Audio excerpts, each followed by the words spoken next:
guys, how's it going? Dexter here, and little exercise here that I tend to give my students, just to try and help them get used to moving their right hand around the kit, especially when they're moving between cymbals. So usually when people first start, they're playing on like a hi-hat, they're quite happy there. Okay, do the same thing on a ride cymbal, and they're quite happy there. Okay, add a crash. Okay, it's all good. Crash to the hi-hat.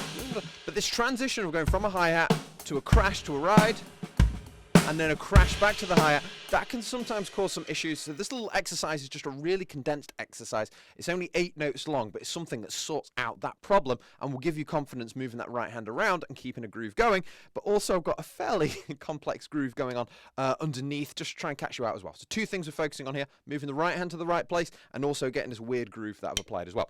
So I'm taking it 1 beat at a time. We're going to go play a bass drum and a crash cymbal together, followed by a hi-hat on its own, and then a snare drum and a hi-hat, and then a hi-hat. So the first half, bog standard pop rock groove, kick and snare, and with a crash on the first beat. Crash and snare and. That's the first bit. And then the second half feels like you go into like a chorus section. We're going to play a crash cymbal, but we're going to do this with a snare, which is another thing that people aren't used to doing when they first kind of approach this stuff. So snare and crash, and then you're going to go for a ride cymbal and a bass drum, and you're going to do that twice. So just working on the second half again, snare and crash, then bass and ride twice. Snare, crash, kick, kick, and then we're going to finish with a snare drum and a ride again. So just that last part again, with just the feet, just the not cymbals, just the drums. That took me way too long. Anyway, so, snare and crash. So without, what is wrong with me? Sorry, come on, think, Dex. Yeah, please forgive me. Anyway, right, back to it. With the not the cymbals. So snare, kick, kick, snare. Okay, that's all that's going on. Finally, got the message across. Anyway, but and then the cymbals on their own are going to be crash, ride, ride, ride. And it's trying to do that together. So there's a little bit of this confliction going on. So snare and crash, kick and ride, snare and ride. And then what we're going to do is try and mix that with the first half, and it's going to be very quick how we're changing from one part to the other. So first bit, so, and again, just the cymbals, crash, crash, hat, hat, hat, crash, ride, ride, ride. So that's all that's happening with the cymbals there. Crash, hat, hat, hat, crash, ride, ride, ride. Just to focus on the hands. And then the feet, not the feet, the drums, come on.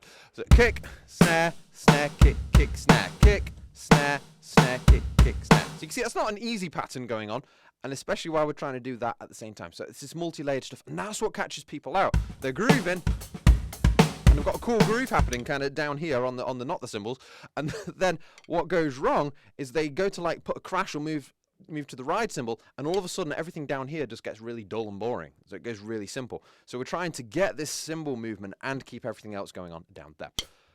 I think I got the message across. I'm not very eloquent today, sorry guys. Anyway, but putting it all together, crash and snare, kick, kick, snare, crash, snare, with all that movement on the cymbals.